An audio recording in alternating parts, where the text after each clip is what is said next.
Welcome to the MacMillan Report. I'm Marilyn Wilkes, your host, and our guest is Professor Starr, Assistant Professor of Asian Christianity and Theology at Yale University.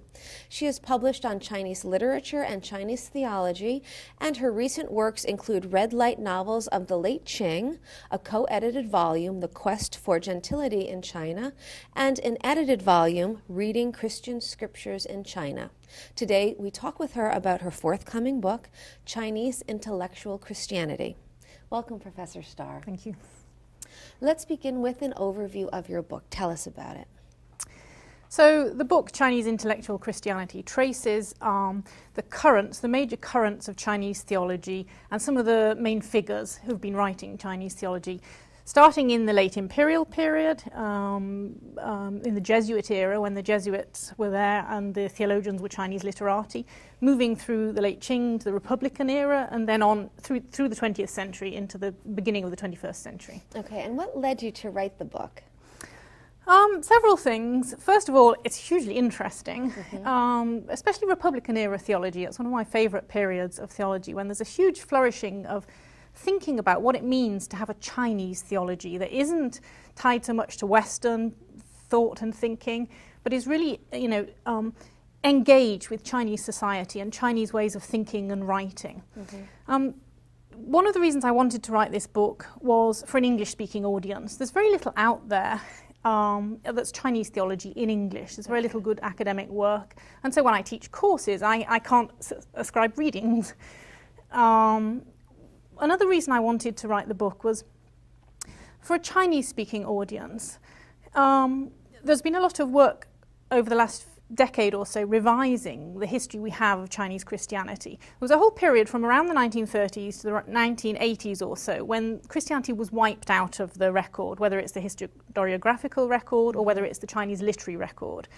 And what thinkers are doing now is reinscribing Christianity that was always there into the record. So people are working on the Chinese Christian colleges from the 1910s. A lot of historians are opening up new archives and rethinking Christianity in that period in a more positive sense than was possible during the communist era. Okay, so that's why it was wiped out, because it was during the time of communism in China. Yeah, there's one more reason which is really important to why I wanted to write the book, and that's because the Chinese church has essentially been split since the 1950s into the house church, the underground church, and the state church. And the house church people, who a lot of whom spent decades in prison for their stance on Christianity and the government, still regard the mainstream, the state church, in the Protestant side, the Three Self-Principle movement church, as communist stooges or people who capitulated and worked with the communist government, not somehow Christian. So one of the things I want to do, and I think in a way it's almost easier as an outsider, is to go back to the beginning of some of the debates in the 1950s and look at the figures involved. So Ding Guangshun on the state church side, somebody like Wang Mingdao on the house church side, and actually revisit those arguments and see if there's a way of reconciling their theological views or reconciling their relation to the government from our present position, to sort of rethink this huge split in the church. Okay. So again, the time frame of your book starts when and ends where?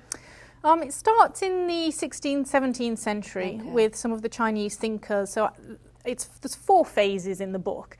And the model of the book is tied to the flourishing periods of Chinese Christianity. So it's not tied to mission history, it's not tied to secular history. It focuses in on the exciting theological periods. So the first one is late imperial, when you have the 3 pillars of the church in the Ming dynasty, who are rethinking and interacting with their Jesuit priest friends and teachers and beginning to think about writing apologetics or Chinese Christian works.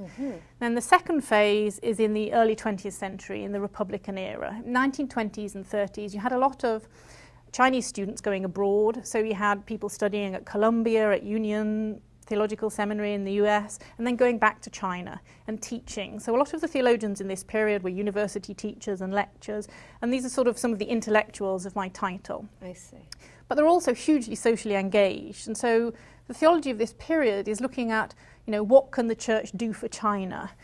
And that's true even in the later period. So the theological stream I'm looking at is not really so much the house church or the independent Chinese churches, but the stream of theologians who were in the sort of Chinese literati tradition, really deeply engaged with society and with Chinese society, and trying to think theologically about what it means to be Chinese. The huge questions in the 1920s were about identity. Who are we as Chinese Christians? Because you've got westernization and modernization going on. You've got this huge anti-Christian movement. You've got a pro-science movement. So the theologians in the 1920s are trying to write an apologetics. So you get a very rational theology, very few miracles in there. But they're also trying to create a social gospel. How can we bring the kingdom of heaven on earth now in China in the 1920s and 30s? How popular was Christianity, throughout those time periods? I mean, Christianity, and perhaps I'm wrong in this, was basically brought to China by missionaries. Is that correct?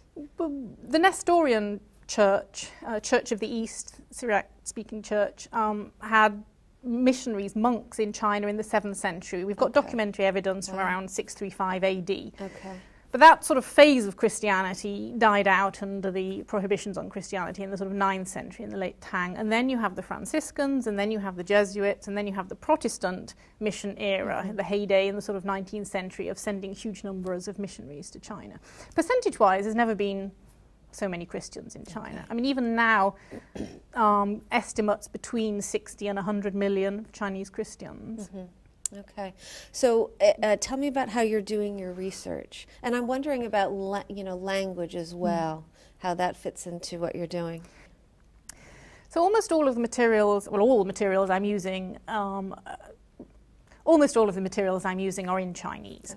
So they're either in classical Chinese from the early period, or they're in modern Chinese from the 20th century. And one of the things I'm trying to do in the book is create a narrative that moves through. Not many texts have actually integrated classical Chinese writings of a theological nature with modern ones, and integrated Protestant and Catholic work. So that's one of the things I'm trying to do. But by looking at texts of individual authors. So each section of the volume has a historical, a background chapter, and then it'll have 2 or 3 chapters going into detail, looking at the texts of individual theologians. So I spent a lot of time photocopying in Hong Kong a couple of years ago in the libraries. And I've also talked to various Roman Catholic theologians and friends about who is the most interesting 20th century Roman Catholic theologian. And then they gave me all these names of Taiwanese, and I said, no, I need mainland people. I'm interested in mainland Chinese thinking. And was there a general opinion about who that was, or? It's difficult on the Roman Catholic side because there hasn't been so much original thinking. It's been mainly trammelled by Vatican currents of thought. On the Protestant side, you have a lot more, because the movement towards a Chinese church, towards independence and autonomy, happened in the 1910s and 20s, at the same time as huge numbers of independent churches were growing up, and also with these returnee theologians coming back from the US, newly trained up, newly excited, with this sort of new critical thinking, writing sort of innovative Chinese theology. Okay. And, during the process of your research, did you come across anything that particularly surprised you, that you weren't expecting, perhaps? One of the things that's been most fun, I did literature in my early degrees in Chinese, is the way that some of the Chinese theological writings are really using Chinese literary forms to say new things about Christianity.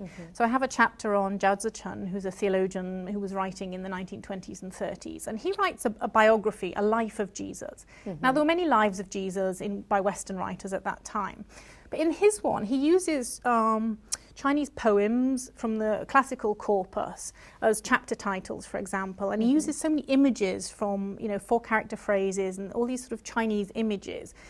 And he reads the text in a Chinese way, and then he reads the life of Jesus as a Chinese literati would. So, for example, one of the things he's doing, he reads the landscape of Nazareth and Judea as if he were a sort of Chinese poet standing there reading this layered landscape with all the memories built into it.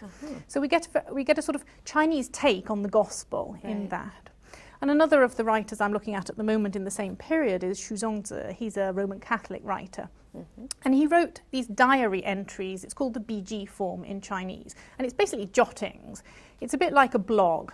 or even some of it's like a retweet. So I see this thing in a newspaper and I'm telling you about it. And he published these in a church magazine over 3 years, and then he collected them into this book. But the diary form is a very Chinese form of writing. So the things he says in that and the sort of theological thoughts he has are deeply Chinese and are not really for a Western readership, because they seem very unsystematic. None of the theologians I'm writing actually write systematic theology in Western terms. So it's very tied to Chinese literary forms and Chinese ways of thinking. And I think that's something that hasn't been explored so much before. Interesting. And what are some of the conclusions that you reach in the book?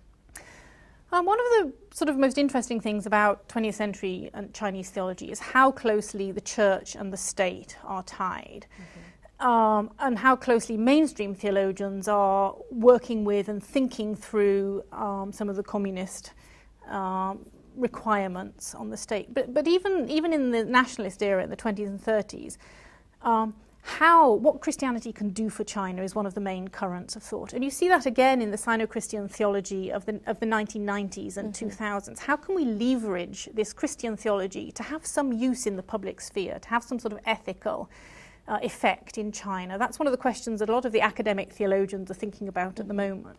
So what are some of the examples of things that Christianity can do for China that you've read in your research? So at one level, the government's very positive about some aspects of Protestantism at the moment, in that the spiritual vacuum and void in the post-cultural revolution era, and the generation that's grown up without a value set. So some of the Christian academic theologians are thinking about, okay, how can Christian theological ethics be brought into national life? And some of the public intellectuals are wanting to bring Christianity into public discourse. And within the academic sphere, to use the methodology of theology as a counterpoint to some of the sort of Marxian humanistic methodologies. Okay. Well, when can we look forward to your book coming out? I'm hoping it'll be out in 2015. Okay, very good. Fascinating. Thank you for being here with us today and sharing some of your work. Thank you so much. Thank you. Thanks. For more information about Professor Starr and her research, please visit our website at yale.edu/MacMillan Report. Be sure to join us again for another episode of the MacMillan Report, made possible through funding from the Whitney and Betty MacMillan Center for International and Area Studies at Yale.